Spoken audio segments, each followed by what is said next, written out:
a menor das ilhas de Veneza, dá nome a esta vinícola boutique do Vale dos Vinhedos. Conheça a Torcello, um pequeno produtor de grandes vinhos. Bom dia, pessoal, tudo bem? Meu nome é Letícia, vou realizar o ano tour com vocês aqui na vinícola Torcello. E falando um pouquinho do vinhedo, a vinha é uma planta trepadeira. E para a gente ter uma boa produtividade, a gente tem que ter um sistema de condução para isso. Aqui na região a gente tem dois principais. Esse que está à direita de vocês, que é o latada, que ele é basicamente horizontal, e o que está à esquerda, que é o espaldeira, ele é vertical. Cada um visa uma coisa diferente. O latada, ele visa principalmente a produtividade. E a gente pode implantar ele em qualquer relevo que a gente tem aqui na região, qualquer posição solar. Já o espaldeira, ele visa principalmente a qualidade das uvas, por permitir um maior arejamento e uma maior insolação. E para a gente conseguir isso, a gente sempre tem que botar esse sistema de condução da posição solar norte e sul, justamente porque o sol nasce do leste a oeste. E como os cachos não ficam no meio de folhas, eles ficam abaixo das folhas, eles ficam mais arejados, o que diminui a incidência de doenças fúngicas. Esse vinhedo aqui, ele parece ser bem mais antigo do que esse aqui. Sim, esse aqui a gente tem basicamente para demonstração. Tá. E esse aqui, o latado, é da uva Isabel. A gente tem ele mais ou menos há uns 50 anos. Foi certo. O pai do dono da vinícola que plantou ele. Então ele é um vinhedo já antigo, e a gente tem ele principalmente para poder contar a história da vinícola. Certo. Tá. Essa parte toda Isso, esse é um bom pedaço do que é a Isabel. Certo. E aqui na vinícola, como a gente não faz vinho de mesa, a gente faz com a uva Isabel o suco de uva. Deixa eu mostrar aqui um pouquinho o enxerto, né? Que as videiras europeias precisam, por conta da praga filoxera, eu já fiz um vídeo sobre isso no meu canal, e vocês notam que ela tem um enxerto aqui, ó.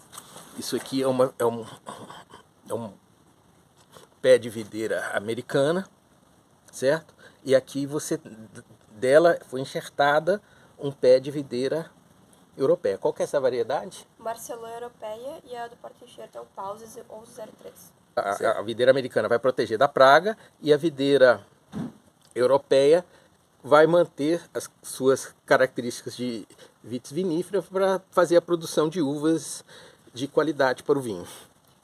Também aqui, além da filoxera, a gente tem uma outra praga da região basicamente de São Paulo até o Rio Grande do Sul, que é a pérola da terra. Que é um inseto que ele tem basicamente a cor branca e o formato circular, por isso o nome é pérola, que fica no solo, e também ele tende a sugar a seiva. Ele retarda o crescimento da planta, não chega a levar à morte, mas ele é a porta de entrada também para outros fungos de madeira. Então a gente também usa muito porta-enxerto para isso, e também para a questão do nosso solo ser extremamente úmido. Por exemplo, tá passando praticamente um riozinho aqui, né, por causa das chuvas dos últimos dias. E a gente tem o porta-enxerto para vários motivos também. A americana também protege dessa outra praga, né? Na verdade, o Pausing, ele é híbrida. Todos os porta-enxertos basicamente são americanas, mas não são americanas só labruscas, só rito de folha, só todos labruscanas híbridas, né? E sim, eles têm essa resistência, e o Pausing, além de tudo, ele interfere no vigor, né? Ele aumenta o vigor da vinha, que é o que o produtor busca também. Agora deixa eu fazer aqui uma comparação, que esse é o pé da videira americana, que está plantado direto no solo, não tem enxerto, né? Essa uva é a Isabel, certo? Plantada sem enxerto. Isso, a enxertia mudou nos anos 2000, basicamente, no Brasil, que começou mais forte, né? Antes disso, quando isso aqui foi plantado, não tinha muita coisa, né? Mas essa aqui não precisa de muita coisa de enxertia. A uva americana ela é mais resistente do que a europeia, então ela não precisa tanto de enxertia, né? A europeia que sem enxertia não teríamos vinho. E no mundo não teríamos vinho, quase nenhum. A europeia é essencial a enxertia, mas basicamente hoje no Brasil tudo é enxertado. Tipo, hoje em dia, com as empresas que fornecem mudas, né, tudo eles fazem enxertia. Mesmo das americanas? Tudo americana, e porque produz antes, começa a produzir. Certo. Tipo, tu consegue garantir que no terceiro ano já tem uma produção legal. E enquanto quando tu faz, tipo, por estaquia, tu não consegue tanto essa produção. Bom, então agora a gente vai lá para a vinícola. Bom, a nossa safra aqui ela é sempre de janeiro a março, basicamente final de janeiro e começo de março. Então, infelizmente, como a gente está em maio, não tem mais uvas, as videiras estão até perdendo as folhas já. E a gente tem a colheita aqui praticamente não, todo mundo quase da serra colhe manualmente, porque o relevo é complicado e também porque é um investimento alto ter um maquinário para colher, para as pequenas propriedades da região. Então aqui não é diferente, a gente contrata o pessoal para colher as uvas são colhidas manualmente nesse período, e a gente coloca em caixas de mais ou menos 20 quilos. Mas que a gente tem uma estimativa de quanto cabe em cada caixa, a gente sempre pesa essas caixas aqui nessa balança, para a gente ter uma estimativa de quanto vinho vai ser produzido. 1,1 kg de uva se torna depois uma garrafa de vinho aqui na Torcello.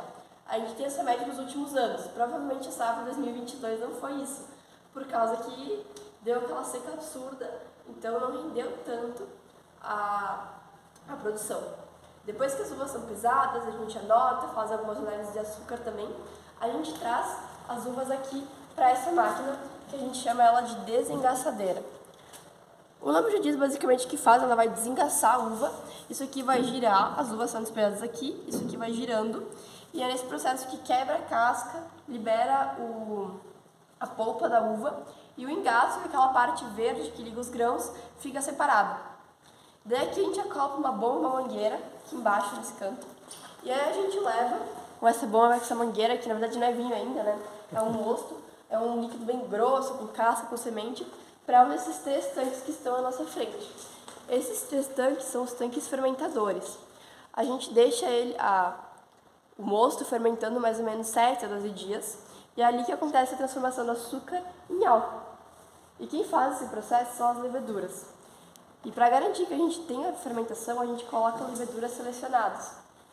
Toda a videira tem levedura, só que a gente não sabe até quando vai ter a fermentação, né? Então, para não perder um tanque inteiro, a gente sempre coloca uma levedura que mata todas as outras, basicamente, e vai fermentar como é que a gente quer. Não vai liberar nenhum aroma enxofrado, nenhum problema. E a gente tem esses 3 tanques especificamente para fermentação, por causa que eles têm um controle de temperatura.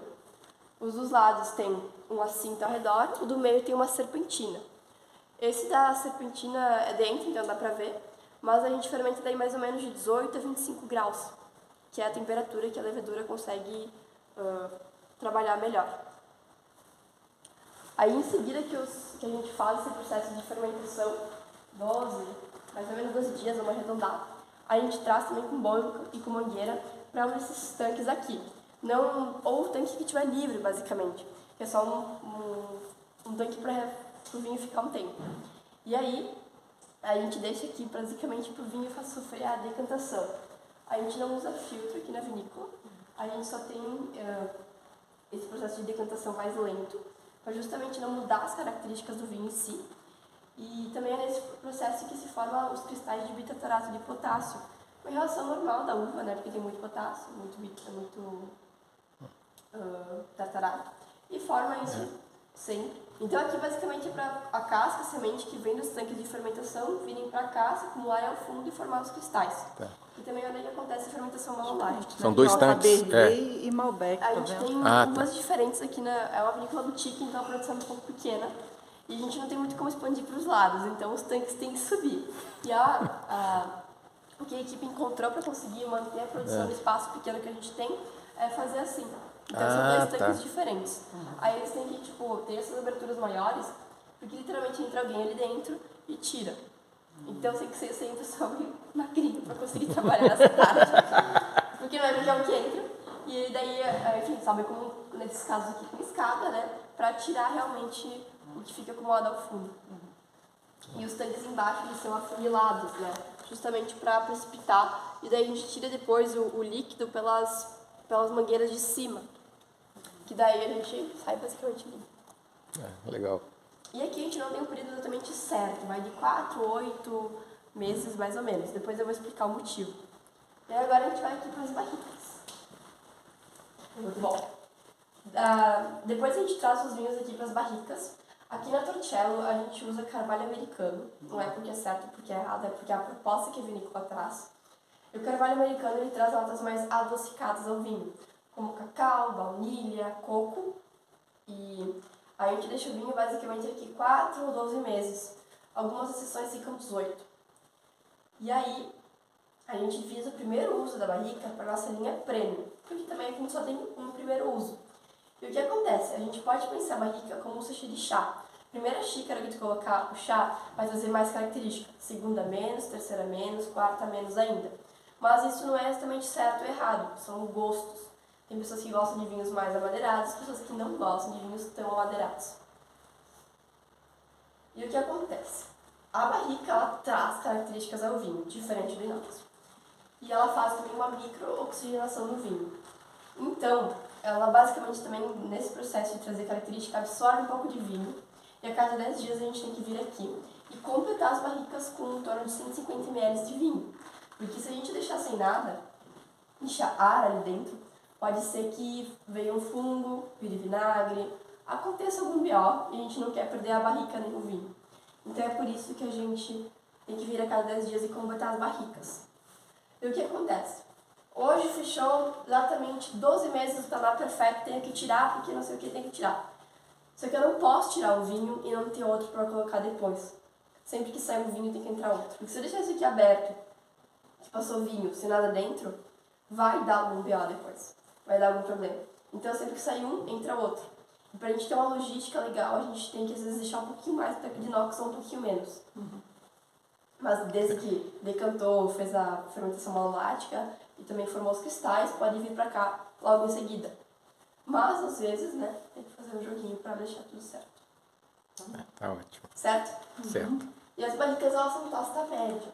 Todas as barricas. Então, se tiver algum tostado, vinha justamente pela barrica. E isso já vem de fábrica, né? Bom, depois aí que o vinho fica mais ou menos 12 meses aqui nas barricas, a gente traz ele para um outro tanque de novo.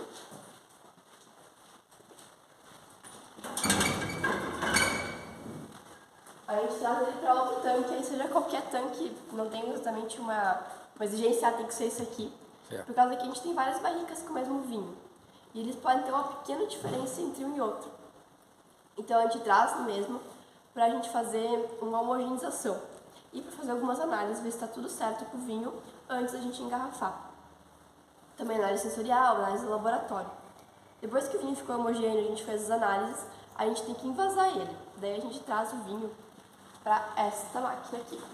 No caso, esta máquina já foi muito usada, hoje a gente não usa mais, porque por mais que seja uma vinícola boutique e a produção seja muito pequena, 4 garrafas por vez é muito pouco. Tipo assim, não dá nem 4 litros, né? Então, a gente tem essa aqui demonstrativa, mas esse sistema dos bicos é o mesmo da outra. A outra, ela só é mais automático que essa. Então é uma esteira que vai entrando, vai mais bicos por vez. Mas aqui é o mesmo, então entra a garrafa, sobe e despeja 750 ml por garrafa. Então beleza, garrafa, vinho dentro da garrafa, e agora falta colocar a rolha. A rolha, a gente usa material de cortiça, que vem lá de Portugal, para ter um pouquinho de guarda nos vinhos. E aí a gente tem que ter algo que estrangule a rolha para que ela entre na garrafa. E aqui também, para a gente visualizar, a gente tem esse equipamento que já foi muito usado, mas hoje não é mais, que ele é para botar a rolha. Aí basicamente teria a garrafa embaixo, a gente poderia puxar aqui e isso aqui estrangula a rolha até fazer entrar. Tá. O outro equipamento, ele é um pouquinho mais ergonômico, então a gente fica em pé, pneumático, daí tu pisa. Esse aqui teria que se abaixar, pegar a garrafa e tudo mais. Mas esse sistema aqui de estrangular a rolha é o mesmo. É o mesmo, praticamente todas as máquinas mais automáticas ou mais não tão automáticas como essa, é o mesmo sistema. Bom, daí depois que a rolha, o vinho dentro da garrafa, a rolha dentro da garrafa, iria pra cave, né? Mas o que acontece? Toda a rolha de cortiça, como ela foi estrangulada, ela tem que ter um tempo para expandir. Então a gente deixa mais ou menos a garrafa 12 dias em pé, para que a rolha expanda. E aí depois que a rolha expandiu, a gente leva até a cave.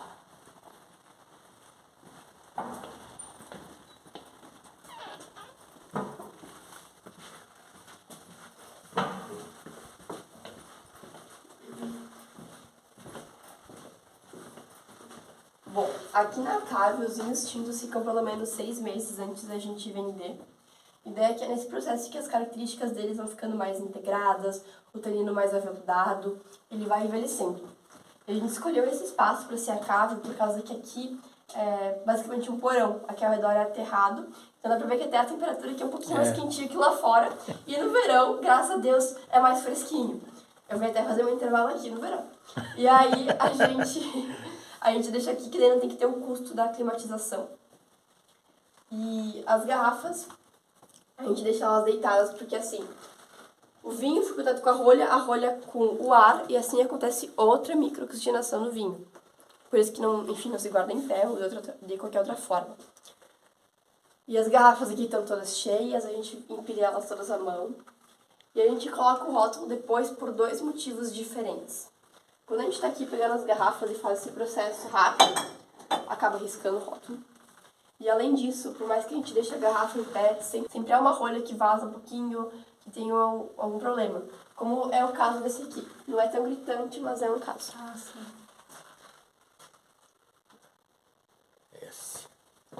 Esse aqui. Isso aí. Vou chegar perto aqui pra ver.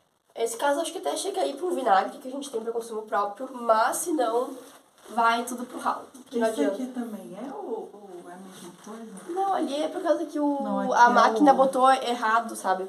Talvez não estava bem ajustado. Aquela ali amassou, né? É, ali é amassado. E ali essa é tá mais realmente, ela tá rachada e tá vazando. Entendi. Ali não tem problema nenhum. Ah, só aquele, né? Isso aí. Felizmente a gente tem Que poucos bom. exemplares Porque se feios. fosse muito, Tipo, se fosse muito seria um problema, mas Não, um pouquinho. tem lotes específicos que dá problema. Aí Por causa agora esse não tem aqui mais. vocês não vão nem rotular então, né? Não, já descarta. Isso. Tá. Só não dá pra descartar agora porque olha o que tem em Não, cima. sim, sim. Eu acho que tem mais um aqui, ó. Ou não? Essa também tá meio feinha. Mas não dá nem pra tirar essa garrafa agora. O trabalho que daria pra Não, atrapalhar o vai com a repouso demanda. do. Vai quando estiver baixando. E Quando não, estiver não baixando, vai contaminar exatamente. as outras, não tem Não, problema nenhum. sim. Então vai quando precisar. Beleza? Tá ótimo. Então agora a gente vai para a parte da degustação. Ambos os brutes são método de charmar. O rosé com 8 meses de autólise e o branco com 12. E a gente tem daí o rosé com 40% pinot, 60% de chardonnay. E o branco com 100% de chardonnay. Essa taça que vocês estão usando é modelo Tiburon.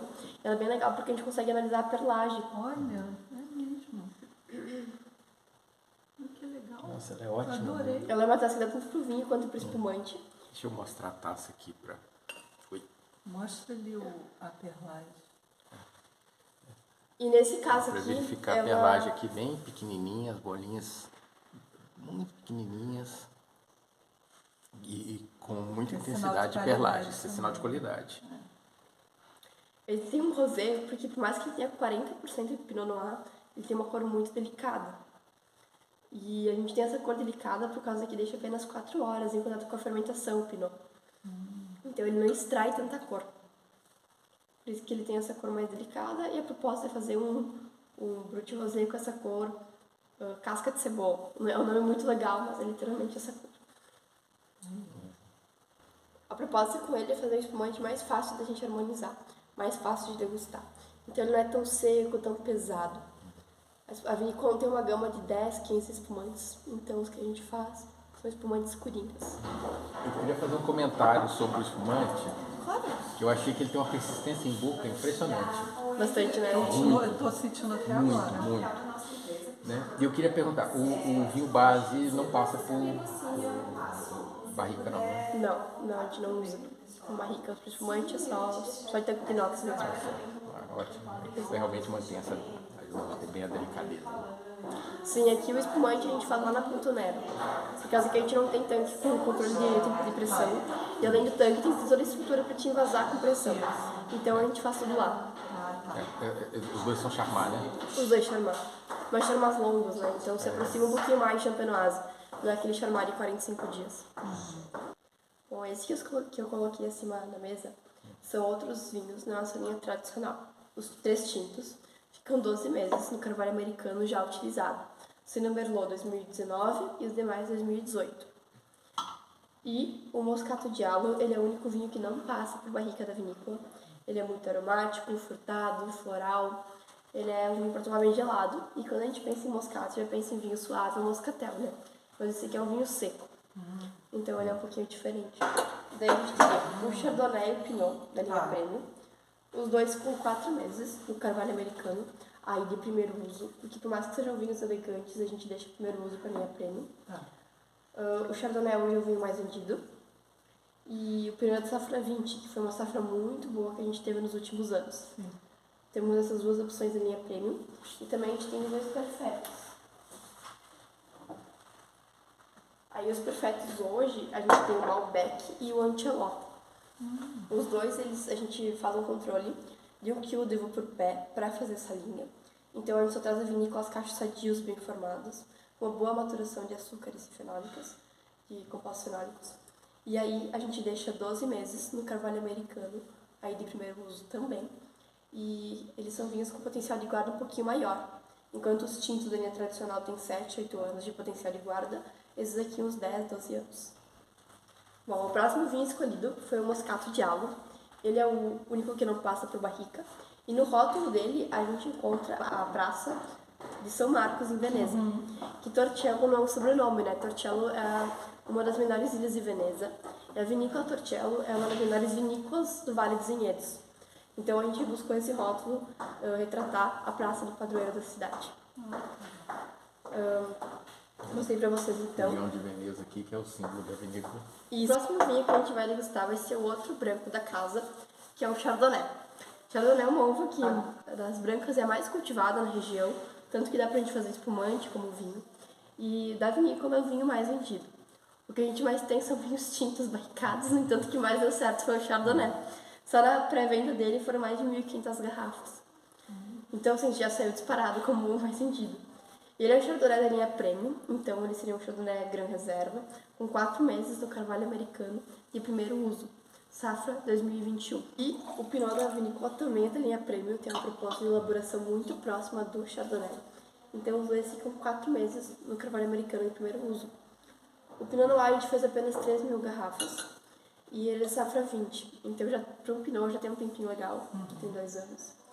E ele é um Pinot com uma maceração mais longa, com uma lática, com tempo de barrica.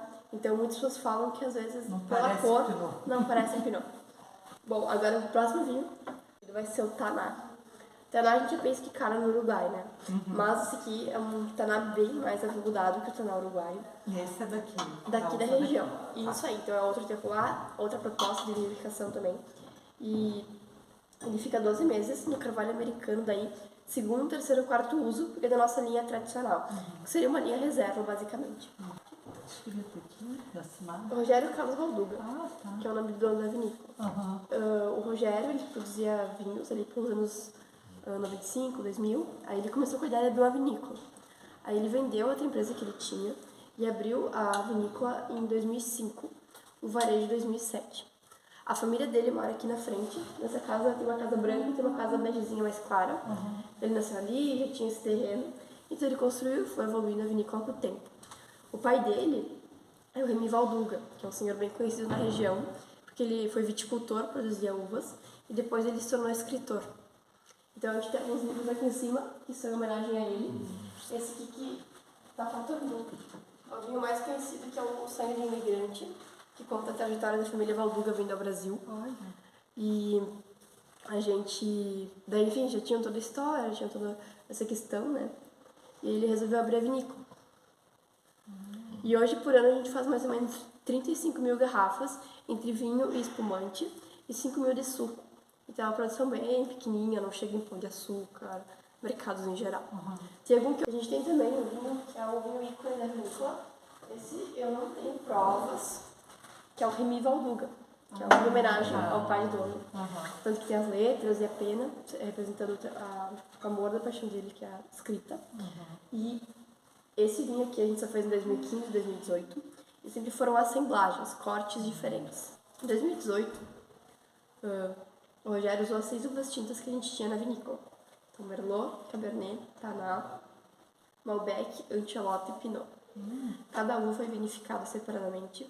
eles deixaram 12 meses no carvalho americano de primeiro uso cada uva.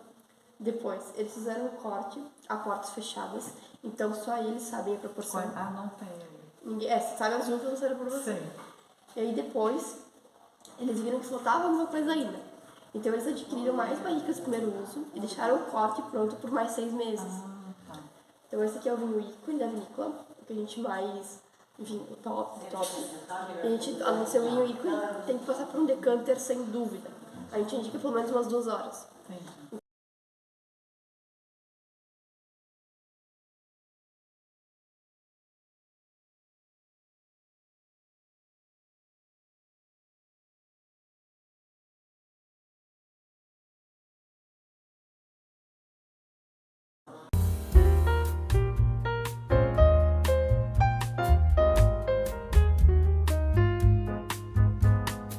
Raramente um vinho é fruto do acaso. A experiência leva-nos a crer que um vinho reflete a natureza da terra que o viu nascer e é a expressão de quem o produz. Rogério Carlos Valduca.